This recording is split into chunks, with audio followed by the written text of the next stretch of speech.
में चोरों ने खेतों में सेंध लगा दी। कई किसान सामने आए जिनका दावा है कि उनके खेत से गोभी चोरी हो रही है।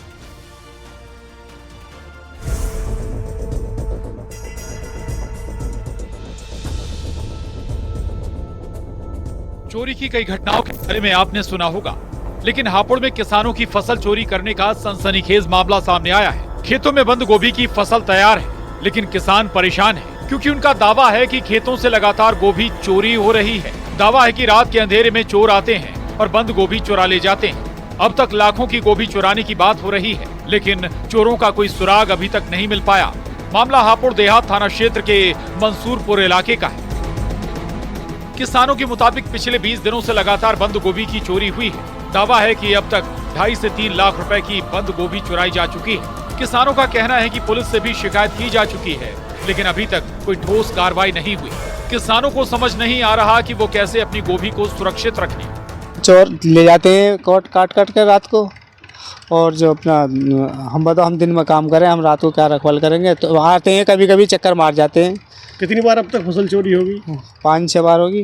कितने किसानों की फसल चोरी हुई? 5 किसानों की। अभी पिछले 20 दिन में करीब 5-6 किसानों की यहाँ चोरी हो चुकी है, और उसमें जो आपके इस बार फसल महंगी है तो करीब 1800-2000 रुपये कुंटल का रेट है। एक कट्टे में करीब 1000-1200 रुपये का माल आ जाता है। क्या था?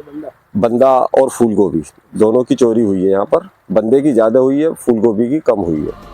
बाजार में सब्जियों के दामों में अभी भी कमी नहीं आई है। फूल गोभी हो या बंद गोभी, दोनों महंगी बिक रही है। जनता सब्जी की महंगाई से वैसे ही परेशान है। हापुड़ के किसान गोभी को बाजार में बेचें, इससे पहले ही चोर सेंध लगा रहे हैं। हापुड़ के किसानों में चोरों का आतंक दिखाई दे रहा है। हापुड़ से न्यूज़ 18 के लिए विपिन गिरी की रिपोर्ट।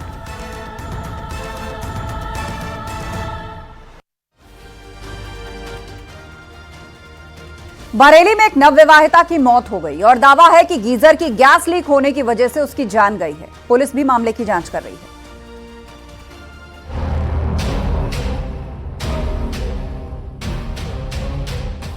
बाथरूम में नहाने गई महिला, बाद में निकली लाश। बरेली के भोजीपुरा थाना इलाके के पीपलसाना चौधरी गांव की घटना है, जहां एक नवविवाहिता शादी के 5वें दिन दुनिया छोड़कर चली गई। उसकी मौत के पीछे गीजर को बताया जा रहा है। ससुराल वालों का दावा है गीजर से गैस लीक हुई और दम घुटने से जान चली गई।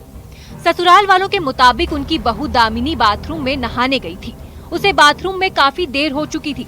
परिजनों ने बाथरूम के बाहर उसे पुकारा, लेकिन वहां से कोई जवाब नहीं मिला। इसके बाद किसी अनहोनी की आशंका के बाद बाथरूम का दरवाजा तोड़ा गया, लेकिन मौके पर जो देखा उससे घर वालों के पैरों तले जमीन खिसक गई। दामिनी फर्श पर गिरी हुई थी। उससे बात करने की कोशिश की गई, लेकिन उसकी कोई प्रतिक्रिया सामने नहीं आई। इसके बाद आनन फानन में घर के सदस्य उसे मेडिकल कॉलेज लेकर गए, लेकिन डॉक्टर उसकी जान नहीं बचा पाए। उसकी मौत हो चुकी थी। लड़की के घर वालों को भी जानकारी दी गई। किसी को अपने कानों पर यकीन नहीं हुआ। जिस बेटी की महज 5 दिन पहले शादी हुई थी, मेहंदी भी हाथ से नहीं निकली थी, वो अब उन्हें छोड़कर जा चुकी थी। मामले की जानकारी मिलने पर पुलिस भी पहुंची और शव को पोस्टमार्टम के लिए भेजा गया, जिससे साफ हो जाएगा कि दामिनी की मौत आखिर कैसे हुई है। दामिनी की शादी दीपक यादव से हुई थी। 22 नवंबर को बारात बुलंदशहर गई और 23 नवंबर को दामिनी अपने ससुराल आ गई थी। दीपक वियतनाम में राजनयिक के पर्सनल सेक्रेटरी है। दोनों 2 दिन बाद वियतनाम जाने वाले थे, लेकिन दामिनी की रहस्यमयी तरीके से मौत हो गई। फिलहाल पुलिस मामले की जांच में जुटी है। बरेली से न्यूज़ 18 के लिए रामविलास सक्सेना की रिपोर्ट।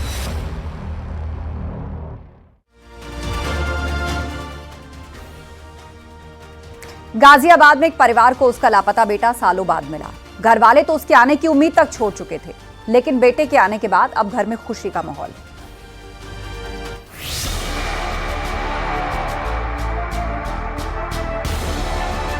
गाजियाबाद में आज से 31 साल पहले एक छोटे से बच्चे का अपहरण हो गया था। तब राजू की उम्र महज 7 साल की थी। घर वालों ने उसकी बहुत खोजबीन की, पुलिस में शिकायत दर्ज कराई, लेकिन राजू का कोई पता नहीं चल पाया। ये घटना साल 1993 की है। राजू को एक टेम्पो वाला अपने साथ अगवा करके राजस्थान ले गया और तब से राजू अपहरण करने वालों के चंगुल में जैसलमेर में रहा। उसकी जिंदगी नर्क बन चुकी थी। वो भेड़ बकरियां चराता था। वो कई बार अपने घर लौटना चाहता था, लेकिन उस पर कड़ी निगरानी रखी गई, उसे बांध दिया जाता था। राजू के मुताबिक जैसलमेर से भागने में उसकी मदद एक ट्रक वाले ने की, जिसकी वजह से वो दिल्ली होता हुआ गाजियाबाद आ गया। राजू को बचपन की कई बातें याद थी, लेकिन वो अपना घर भूल चुका था। राजू गाजियाबाद के खोड़ा थाने पहुंचा और पुलिस को पूरी कहानी बताई। इसके बाद पुलिस ने भी इस मामले को गंभीरता से लिया और राजू के परिजनों की तलाश शुरू कर दी। इसके बाद राजू के परिवार से संपर्क किया गया। क्या करते थे? वहाँ भेड़ वगैरह रहता था। अच्छा, तो राजस्थान कैसे पहुँच गए थे आप? बहन भाई हम दोनों स्कूल से आ रहे थे, तो मेरी उम्र 8-9 साल थी। और रास्ते से फिर टेम्पो वाले उठा के ले गए। उसके बाद उन्होंने ट्रक में बिठा दिया, फिर राजस्थान ले गए। वहाँ क्या करते थे? वहाँ भेड़ वगैरह से रहता था। अच्छा, और रहना सहना खाना पीना? वहाँ नहीं रहते थे, एक रोटी देती शाम में टाइम, और शाम को टाइम बांध देते, दिन में भेड़ वगैरह से रहता। रात को बांध देते थे जिससे भागो ना। राजू की बात में कितनी सच्चाई है, इसे जानने के लिए राजू की 2 बहनों को थाने बुलाया गया। राजू ने दोनों बहनों को पहचान लिया और बचपन के नाम से पुकारा। बहनों ने भी उसके कुछ खास निशान पहचान लिए। थाना खोड़ा कमिश्नर गाजियाबाद पर एक युवक पहुंचा और उसने अपना नाम भीम सिंह पुत्र तुलाराम बताया। उसने बताया कि 30 वर्ष पूर्व उसका थाना साहिबाबाद क्षेत्र से अपहरण कर लिया गया था।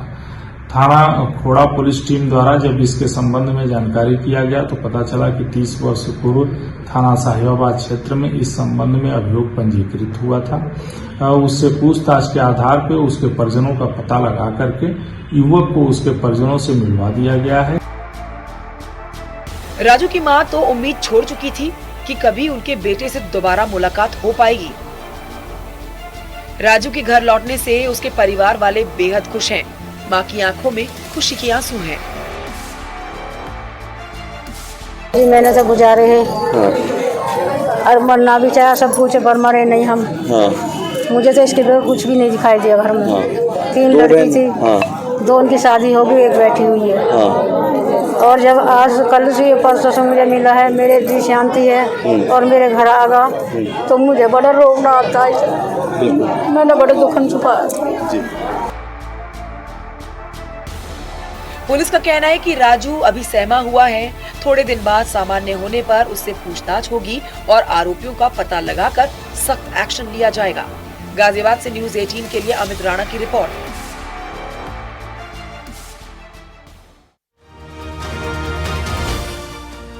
बागेश्वर धाम के पीठाधीश्वर धीरेन्द्र शास्त्री की हिंदू एकता यात्रा का आज 8वां दिन है। हिंदुओं को एकजुट करने के लिए बाबा बागेश्वर ने फिर से हुंकार भरी है। उनकी पदयात्रा को भारी समर्थन मिल रहा है। वहीं बुलडोजर का क्रेज भी देखा गया।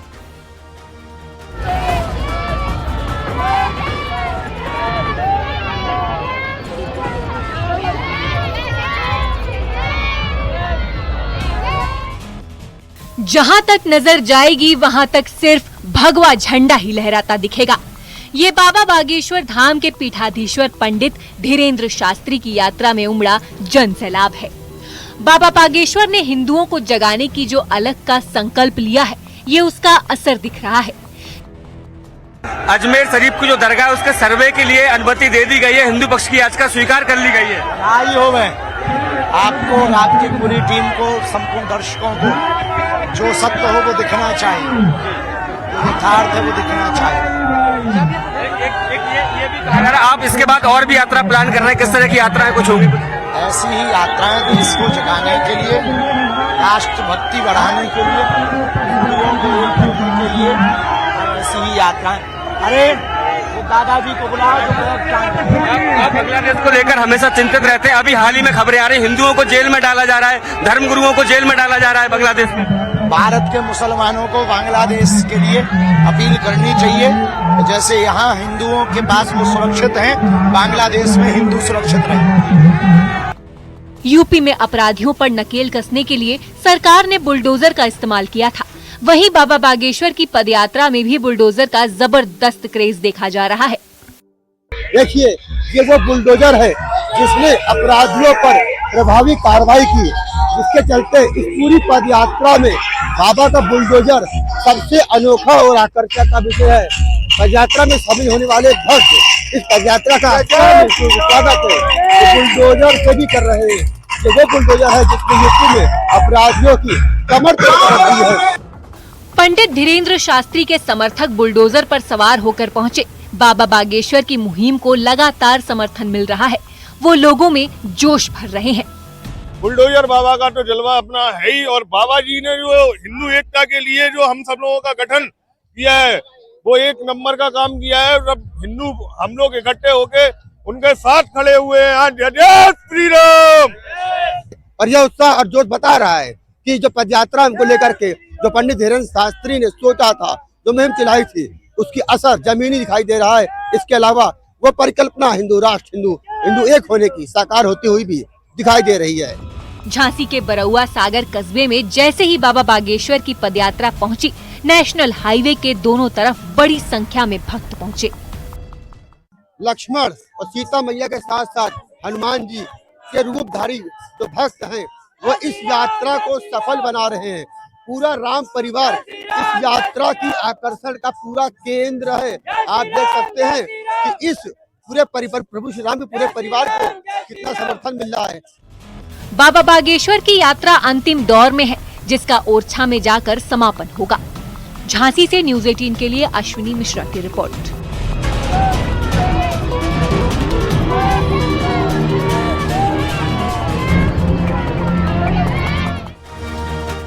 आगरा के 2 इलाकों में दहशत बनी हुई है। यहाँ के 1700 मकानों में दरारें आई हैं। स्थानीय लोग मेट्रो की सुरंग खोदने को जिम्मेदार बता रहे हैं, तो वहीं मेट्रो के अधिकारियों का कहना है कि सुरक्षा के सभी मानकों का ध्यान रखा गया।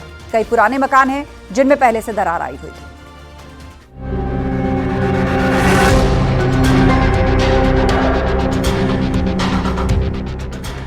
घरों में मोटी मोटी दरारें हैं। एक या दो नहीं बल्कि सैकड़ों मकानों का यही हाल है। इसकी वजह से हर चेहरे पर खौफ तैर रहा है। लोगों की रातों की नींद उड़ी हुई है। आगरा में इन दिनों हड़कंप मचा हुआ है। करीब 1700 घरों में दरारें आ चुकी हैं। इसकी शुरुआत जुलाई के महीने से हुई थी। मोती कटरा और सैयद गली के आसपास ज्यादातर घरों में दरार आ गई है, जिससे लोग दहशत में जीने को मजबूर हैं। स्थानीय लोगों के मुताबिक हर पल किसी अनहोनी का खतरा रहता है। जब रात में मेट्रो की ड्रिल मशीन चलती है तो दिल बैठने लगता है। डर लगता है कि कोई हादसा ना हो जाए। मामला बेहद ही गंभीर है, क्योंकि जिंदगी का सवाल है। 146 मकानों को गिरने से बचाने के लिए जैक लगाए गए हैं। दरअसल आगरा कॉलेज से मनकामेश्वर मंदिर तक अंडरग्राउंड मेट्रो ट्रैक बनाया जा रहा है। ये ट्रैक 2 किलोमीटर लंबा है। सुरंग बनाने के लिए 100 से 150 फीट गहरी खुदाई की गई है। स्थानीय लोगों ने मेट्रो की सुरंग निर्माण के दौरान कंपन की वजह से दरारें आने की शिकायत की है। घर में जैक लगा दिए, कोई सुनवाई नहीं है। डैमेज ये सारी दरारें और पूरा घर डैमेज हुआ है। और बस वो क्या कर रहे हैं, जहाँ पर दरार आई है उसको टिप टप कर दे रहे हैं। और जो पत्थर चटके हैं अभी उसका कोई सुनवाई नहीं है। पत्थर चटके हैं, जमीन में जो उन्होंने ग्राउंडिंग की है उससे जमीन के जो लेवल है वो ऊपर नीचे हो गई है। वहीं यूपी मेट्रो रेल कॉरपोरेशन का पक्ष भी सामने आया है, जिसमें दावे को भ्रामक बताया गया है। में जहाँ पे शिकायत है मोती कटरा एरिया में, उसका हमने डिटेल निरीक्षण कराया है पूरी एरिया का। और उसमें स्टेशन तो पास वाला हमारा एसएन मेडिकल कॉलेज है। बेसिकली जो टनल वाली एरिया है वहाँ पे शिकायतें आ रही हैं। और इसमें हमने जो भी टनल के जो बेसिक पैरामीटर होते हैं, इसमें इसका स्ट्रिक्ट मॉनिटरिंग हो रहा है। इसमें इंटरनेशनल टीम लगी हुई है। इसमें हमारा इंटरनेशनल कंसल्टेंट भी है। जो भी नॉर्म्स होते हैं उसको स्ट्रिक्टली फॉलो हो रहा है। आगरा मेट्रो के प्रोजेक्ट डायरेक्टर अरविंद कुमार रॉय जी हमारे साथ है, जिनका साफ कहना है कि अलग अलग तरीके की टीमें लगाई गई हैं। जो मेट्रो का काम है टनल का, वो लगभग पूरी तरह से हो चुका है, लेकिन जिन घरों में दरारें आई हैं उनको भी सही करने का काम आगरा मेट्रो के द्वारा किया जा रहा है। मोती कटरा इलाके में करीब 10,000 लोग रहते हैं। यूपी मेट्रो की तरफ से ये भी कहा गया है कि ज्यादातर मकान कई साल पुराने हैं, उनमें दरारें पहले से ही थी। अधिकतर मकान 100 साल के आसपास पुराने हैं, तो उनमें मरम्मत नहीं हुई, देखरेख का अभाव है। और कई मकान ऐसे हैं जिनमें किराएदार रहते हैं, तो उनकी मरम्मत लंबे समय से नहीं हुई। फाउंडेशन उसकी बहुत वीक है, 1 मंजिल के लायक थी तो उसमें 3 मंजिल बनाया गया। तो इस तरह के बहुत सारे वहाँ पर कमियाँ देखी गई हैं उन इलाकों में। और जो भारी एक जो लास्ट बात मैं कहना चाहता हूँ ये है कि इन घरों में सीवेज लाइन की कोई व्यवस्था नहीं है। तो सीवेज लाइन ना होने से सोक पिट यानी कि जो टॉयलेट का पानी है या फिर ट्यूबवेल का जो घर का जो पानी है वो कई बार घर की नींव में चला जाता है। स्थानीय लोगों ने कई बार नगर निगम और डिस्ट्रिक्ट मजिस्ट्रेट से शिकायत भी की है। नगर निगम की ओर से कई मकान मालिकों को घर खाली करने का भी नोटिस दिया गया है, लेकिन कई लोग मजबूरी में रह रहे हैं, जिससे दहशत बनी हुई है। आगरा से न्यूज 18 के लिए कामिल कुरैशी की रिपोर्ट।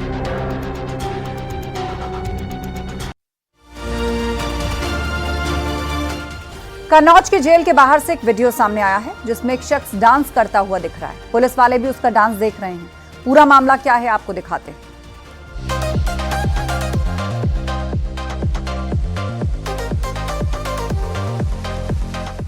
स्क्रीन पर ये जो शख्स ब्रेक डांस कर रहा है उसे देखकर यही लग रहा है कि ये एक बेहतरीन डांसर है। उसके हाव भाव और डांस स्टेप की तरफ किसी का भी ध्यान खींचा चला जाएगा।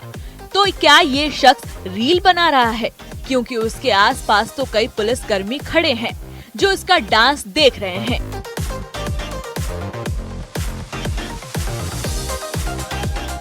ये जेल के बाहर की तस्वीरें हैं और ये डांस करने वाला एक कैदी है जिसकी रिहाई हुई। जेल से बाहर निकलने के बाद वो खुशी से डांस करने लगा।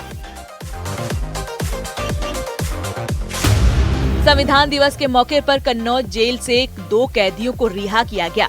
मामूली अपराध में बंद दोनों कैदी जुर्माना जमा नहीं कर पाने की वजह से जेल से रिहा नहीं हो पा रहे थे। जमानत हुए आज से 1 महीना हो चुका था, लेकिन उनके घर परिवार में ऐसा कोई नहीं था जो उसकी जमानत भर पाए। तो उसके लिए भी हम लोगों ने माननीय सर्वोच्च न्यायालय के दिशा निर्देश के अनुपालन में हमने उनकी माननीय न्यायालय से उनके व्यक्तिगत बंध पत्र पे उनकी यहाँ से रिहाई सुनिश्चित कराई है।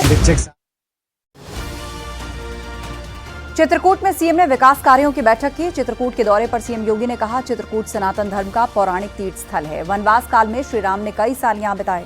महर्षियों ने साधना के लिए नई ऊंचाइयां यहां से दी। रानीपुर टाइगर रिजर्व को डेवलप करेंगे। चित्रकूट मंदाकिनी नदी पर सामान्य पुल है, एक नए पुल की स्वीकृति दी गई है। चित्रकूट की कनेक्टिविटी और बेहतर हो सके। महर्षि सरकार क्या कार्य करेगी उस बारे में उन्होंने निर्देश कार्यों की। चित्रकूट सनातन धर्म का पौराणिक तो एक नए पुल की यहां पर स्वीकृति दी है, एक नया पुल बनाया जाएगा। चित्रकूट की कनेक्टिविटी और बेहतर की जाएगी। महर्षि वाल्मीकि आश्रम को और सुंदर बनाया जाएगा। तो साधु संतों से भी मुलाकात की मुख्यमंत्री योगी आदित्यनाथ ने।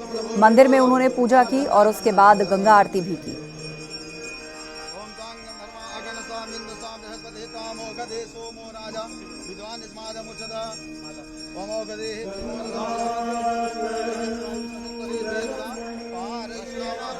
तो चित्रकूट में सीएम ने विकास कार्यों की बैठक की और साथ ही चित्रकूट को सरकार किस तरह डेवलप करेगी, यहाँ पर कैसे विकास कार्य किए जाएंगे, पौराणिक तीर्थ स्थलों का विकास किस तरह होगा, कहाँ नया पुल बनेगा, उस सभी बाबत उन्होंने निर्देश दिए।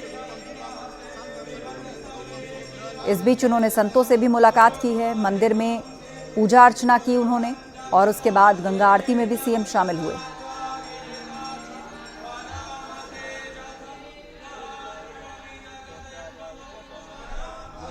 तो चित्रकूट में सीएम ने विकास कार्यों की बैठक की है। इस दौरे पर मुख्यमंत्री ने कहा कि चित्रकूट सनातन धर्म का पौराणिक तीर्थ स्थल है। वनवास काल में श्री राम ने कई साल यहाँ पर बिताए। महर्षियों ने साधना से नई ऊंचाइयां दी। इसके अलावा यहाँ जो रानीपुर टाइगर रिजर्व है उसको डेवलप किया जाएगा पर्यटन के लिहाज से। साथ ही चित्रकूट मंदाकिनी नदी पर जो सामान्य पुल बना है, एक नया पुल वहां पर बनाया जाएगा, उसकी स्वीकृति दे दी गई है। यहाँ पर मां मंदाकिनी की स्वच्छता और अविरलता को लेकर के किए जाने वाले प्रयास हों या राम घाट की सुंदरीकरण को लेकर, सरकार ने पहले ही इसको लिए पैसा उपलब्ध करवा दिया है। चित्रकूट न केवल आध्यात्मिक और सांस्कृतिक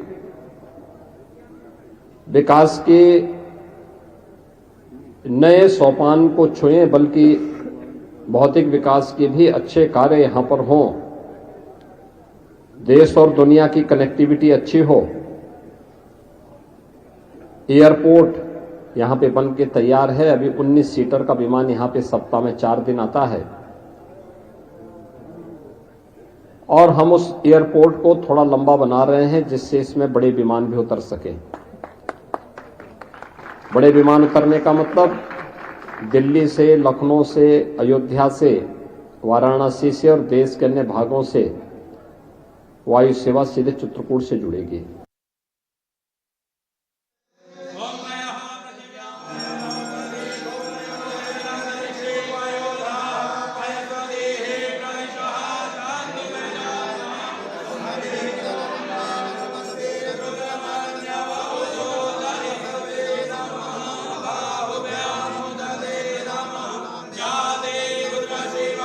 योगी आदित्यनाथ आज चित्रकूट दौरे पर रहे। इस दौरान किस तरह उन्होंने मंदिर में पूजा अर्चना की, साधु संतों से मुलाकात की और गंगा आरती में भी वो शामिल हुए और उसके साथ ही चित्रकूट में उन्होंने नए पुल बनाने को मंजूरी दी।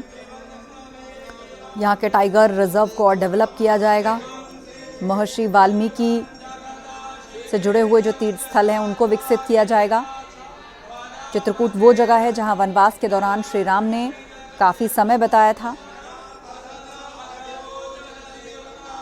जिसके बाद धार्मिक लिहाज से और आधुनिक लिहाज से चित्रकूट की कनेक्टिविटी भी और दुरुस्त की जाएगी। महर्षि वाल्मीकि आश्रम को और सुंदर बनाया जाएगा। एक नए पुल की स्वीकृति दी गई है। चित्रकूट मंदाकिनी नदी पर अभी एक सामान्य पुल है, अब नया पुल बनाया जाएगा। रानीपुर टाइगर रिजर्व को डेवलप किया जाएगा। चित्रकूट में सीएम ने विकास कार्यों की बैठक की है। जो जगत गुरु रामानंदाचार्य पूज्य स्वामी राम, जिसमें दिव्यांग बच्चों के साथ साथ सामान्य बच्चों की पढ़ाई की भी अच्छी सुविधा यहाँ प्राप्त हो सके,